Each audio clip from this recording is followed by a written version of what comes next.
அம்மாவுடைய நல்லாசியுடன் புரட்சி தமிழர் கழகத்துடைய பொதுச் செயலாளர் முன்னாள் முதலமைச்சர் எதிர்கட்சி தலைவர் வருங்கால முதலமைச்சர் அண்ணன் எடப்பாடி அவர்கள் கழகத்துடைய வேட்பாளர்களாக வெற்றி வேட்பாளர்களாக கோவை பாராளுமன்றத்திற்கு ராமச்சந்திரன் அவர்களையும் உள்ளாட்சி நாடாளுமன்றத்துக்கு கார்த்திக் கருப்பசாமி அவர்களையும் நீலகிரி பாராளுமன்றத்துக்கு லோகேஷ் தமிழ்ச்செல்வன் அவர்களையும் அறிவித்துள்ளார்கள். இன்றைக்கு 3 வேட்பாளரும் இங்கே இருக்கிறார்கள். இன்னும் தமிழ்நாடு முழுவதும் பாண்டிச்சேரி உட்பட 40 நாடாளுமன்ற வேட்பாளர்களையும் அதிமுக தெரிவித்து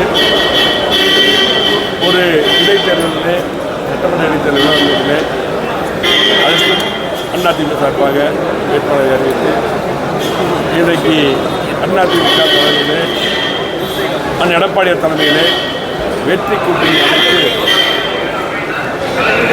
தமிழ்நாட்டிலே மட்டுமல்ல இந்தியாவில் மட்டுமல்ல உலகத்திலே 7வது கட்சியாக இந்தியாவில் புதிய கட்சியாக 2 கோடி உறுப்பினர் கொண்ட கட்சியாக அதிமுக இன்றைக்கு எடப்பாடி தலைமையிலே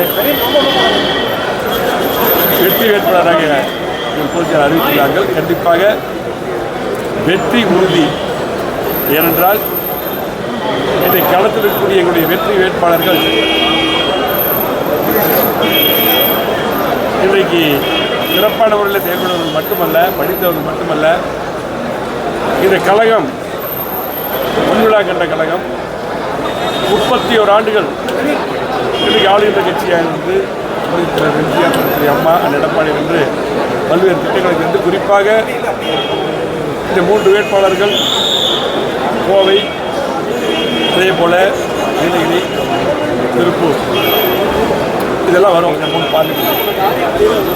இந்த 3 பாராளுமன்ற தேர்தலில் குறிப்பாக இந்த பகுதிக்கு மிகப்பெரிய வளர்ச்சி, குறிப்பாக அம்மா அவர்களும் எடப்பாடியார் இருக்கும்போது பல்வேறு திட்டங்களை 50 ஆண்டுகள் இல்லாத வளர்ச்சியை கொடுத்து இன்றைக்கு அத்திக்கடை வளர்ச்சி திட்டம், அதே போல் ஸ்மார்ட் சிட்டி, கூட்டுறவு திட்டங்கள், பாலங்கள், சாலைகள், அதிகமான கல்லூரிகள் என்று சொல்லிகிட்டே போனோம்.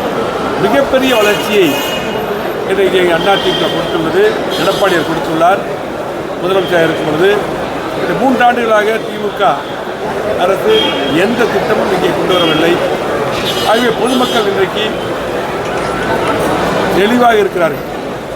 அதிமுக வேட்பாளர்களுக்கு வாக்களிக்க இன்றைக்கு தெளிவாக இருக்கிறார்கள். ஆகவே கண்டிப்பாக எங்களது 3 வேட்பாளர்கள் மட்டுமல்ல, கோவை, பொள்ளாச்சி, நீலகிரி மட்டுமல்ல, இன்னும் இங்கே இருக்கக்கூடிய திருப்பூர், ஈரோடு உட்பட 40 நாடாளுமன்ற தொகுதியும் பாண்டிச்சேரி உட்பட வெற்றி பெறுவோம். சட்டமன்ற இடைத்தேர்தல் தொகுதியும் வெற்றி பெறுவோம். கண்டிப்பாக இந்த வெற்றி வருகின்ற சட்டமன்ற தேர்தலில் எதிரொலித்து மீண்டும் முதலமைச்சராக எடப்பாடியார் வருவார். நன்றி. பாஜக மாநில தலைவர் அண்ணாமலை போட்டியிடுறார் கோவையில். அதாவது இன்றைக்கு மத்தியில் பாரதிய கட்சி ஆட்சி கொடுத்தது. இன்றைக்கு இங்கே வந்து திராவிடம் போயிட்டு இருக்காங்க. இன்றைக்கு கோவை மாவட்டத்திற்கு திட்டங்கள் தந்ததெல்லாம் பார்த்தீங்கன்னா அதிமுக இல்லை. பெட்ரோல் டீசலை விலை பொறுத்தளவுக்கு திமுக பேசவே கூடாது. நாங்கள் சொன்ன வாக்குறுதிகள் எதுவுமே நிறைவேற்றல. 520 வாக்குறுதிகள் இருந்தாங்க. அதுதான் எங்களுடைய பொதுச்செயலாளர் எடப்பாடி அவர்கள் தெளிவாக சொன்னார் பேட்டியில். எந்த வாக்குறுதியும் இந்த 3 ஆண்டுகள் நிறைவேற்றல. ஆகவே அதிமுக வாக்குறுதி தந்தால் நிறைவேற்றுவார். அது மட்டுமல்ல 37 எம்பிகள் 14 அம்மாவுடைய தலைமையில் வெற்றி பெற்று அதுபோல் எடப்பாடியாக இருக்கும் பொழுது காவிரி மேலாண்மை வாரியம் அமைப்பதற்காக நாடாளுமன்றத்தை 24 நாள் கொடுத்தாங்க. இந்த 38 எம்பி திமுகவிலிருந்து எதுவுமே செய்யல. ஆகவே இன்றைக்கு நாடாளுமன்றத்தில் பொறுத்தவரைக்கு தமிழ்நாட்டுடைய உரிமையை மீட்க எங்களது அதிமுக மற்றும் கூட்டணி கட்சி வேட்பாளர்கள் வெற்றி பெற்று நாடாளுமன்றத்திற்காக கண்டிப்பாக உரிமையை மீட்டெடுப்பார்கள். ஆகவே எங்களுக்கு வெற்றி உறுதி. ஏனென்றால் சொன்னதை செய்யக்கூடிய இயக்கம் அதிமுக. அதே போல் சொன்னதை செய்யக்கூடிய இன்றைக்கு எங்களுடைய தலைவர், பொதுச் செயலாளர், முன்னாள் முதலமைச்சர், வருங்கால முதலமைச்சர் எடப்பாடி அவர்கள் மக்கள் தெளிவாக இருக்காங்க.